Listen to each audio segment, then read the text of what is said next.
Bien-aimé dans le Seigneur, Jésus-Christ est la parole de Dieu. Comme Pierre, ce jour-là, qui était en la direction de ce paralysé mendiant, bien-aimé, qui était à côté du temple.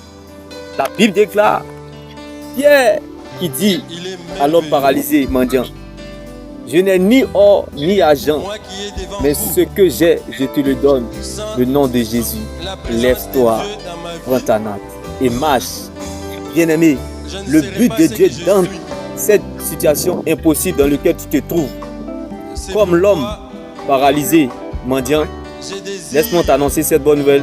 Lorsque les choses s'arrêtent, comme le cas de ce monsieur, c'est là la main de Dieu est disponible. Ce que tu as perdu, c'est pour que la vie reprenne en toi. Un mort, on le porte.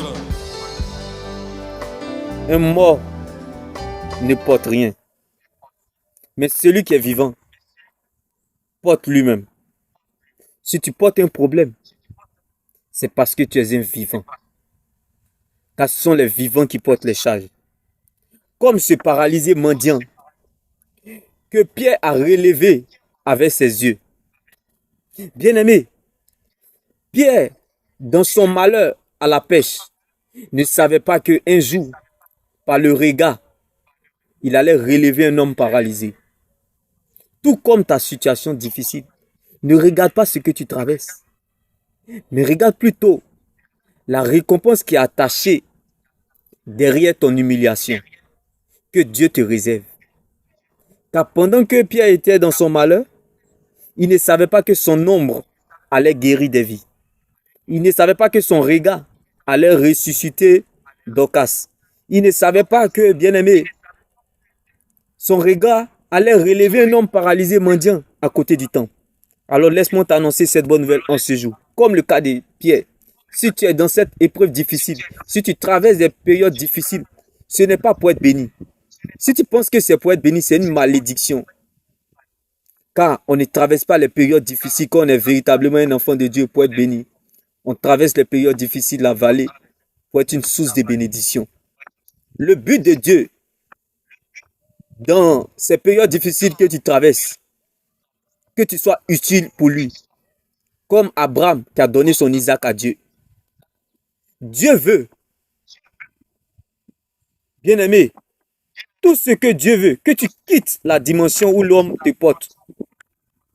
Le niveau où les hommes décident sur toi. La dimension où ton cœur dépend des gens. Que tu arrêtes d'être celui qu'on porte. Mais pour être celui qui porte. Que tu arrêtes d'être celui qu'on porte pour devenir celui qui porte. Car l'Éternel te veut vivant. Un mort ne loue pas Dieu. Un mort ne porte rien. Mais c'est les vivants qui portent le mort. Alors bien-aimé, Dieu veut que tu quittes la dimension où les gens dépendent de toi. Où les gens décident sur toi. Mais que tu deviens celui qui porte. Et celui qui a fermé les autres. Car Paul et Silas étaient dans la prison. Mais l'évangile n'était pas prisonnier. Si la joie vous manque, essayez l'évangélisation. Jérémie était dans le trou, mais l'exaltation était au rendez-vous. David était isolé. Il était dans la solitude. Mais l'adoration était au rendez-vous. L'adoration est un produit qui n'a point de date d'expiration. Bien-aimé, un jour sans adoration est un péché. La vie d'un chrétien, la repentance, chaque jour est un jour de repentance pour un véritable chrétien. Alors, bien-aimé, tout comme Pierre qui a dit à ce homme paralysé ce jour-là, je n'ai ni or ni argent, mais ce que j'ai, je te le donne, le nom de Jésus. Bien-aimé, ce monsieur s'est levé, il est allé au temple. Il s'est relevé, il est allé au temple. Non pas parce qu'il est béni. Il est allé louer le Seigneur Jésus-Christ au temple. Non pas parce qu'il est béni. Mais parce qu'il devait devenir une source de bénédiction. Bien-aimé, tout comme ta situation, ce que tu attends comme l'homme paralysé mendiant est en toi. Ce que tu espères est en toi. Ce que tu veux est en toi. Car la promesse est en nous, c'est sa manifestation, nous devons attendre. Ce que tu as est plus grand que tout. Ce que tu as plus de valeur que tout. Ce que tu as est plus grand que ce que tu cherches, espères et attends, qui est le nom de Jésus-Christ. C'est pour cela que Pierre a dit ce jour-là à l'homme paralysé mendiant, lève-toi, prends ta natte et marche. Bien-aimé, celui qui vit en toi est plus grand que le monde. Toi-même tu le dis, ce n'est plus moi qui vis, c'est Christ qui vit en moi. L'homme paralysé mendiant ne savait pas cela. Bien-aimé, tout comme toi, ne te réveille pas, bien-aimé, tard. Réveille-toi plutôt avant. Alors laisse-moi t'annoncer cette bonne nouvelle en ce jour. Lève-toi et marche, car ce que tu attends est en toi. Ce que tu cherches n'est pas plus grand que ce que tu as, qui est le nom de Jésus. Ce monsieur s'est levé avec le nom de Jésus. Bien-aimé, on ne combat pas pour avoir la victoire, mais on combat pour confirmer la victoire au nom de Jésus. C'est pour cela, cet homme, lorsqu'il s'est levé, il allait célébrer le Seigneur dans le temple. Non pas parce qu'il est béni, mais parce qu'il devait devenir maintenant une source de bénédiction. Laisse-moi t'annoncer cette bonne nouvelle en ce jour. Celui qui traverse les difficultés ou la vallée, qui s'est dit que c'est pour être béni, c'est une malédiction. Car bien aimé, les biens matériels qu'un véritable enfant de Dieu reçoit est juste un bonus.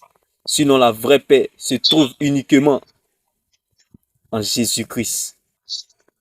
Le bien matériel te donnera juste du bonus. Car bien aimé, si l'argent, la beauté, le privilège, les relations, les grandes maisons, la réussite peuvent réveiller un cadavre au cimetière, c'est que pleure sur ta situation. L'homme paralysé mendiant n'a pas fait de cela son malheur, parce qu'il savait que ce qu'il avait reçu était plus grand que ce qu'il recherchait depuis des années. Bien-aimé, quand tu sais, on ne peut plus rien faire pour toi, mais ce que tu ignores peut t'envoyer très loin, le nom de Jésus-Christ. Il ne nous donne pas la victoire, mais plutôt il nous confirme la victoire. Comme l'homme paralysé qui s'est relevé et il a commencé à marcher et célébrer Dieu et devenir un instrument entre les mains de Dieu. Bien-aimé, c'est encore possible pour toi. Donne ton Isaac à Dieu comme Abraham et tu verras tes rêves se réaliser.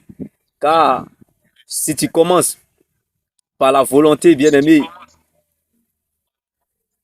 qui te fait patienter, tu finiras par la volonté qui t'exauce. Si tu commences par la volonté qui t'emmène à la mort, tu finiras par la volonté qui te ressuscite. Bien-aimé, n'oublie surtout pas, Dieu t'aime malgré tout.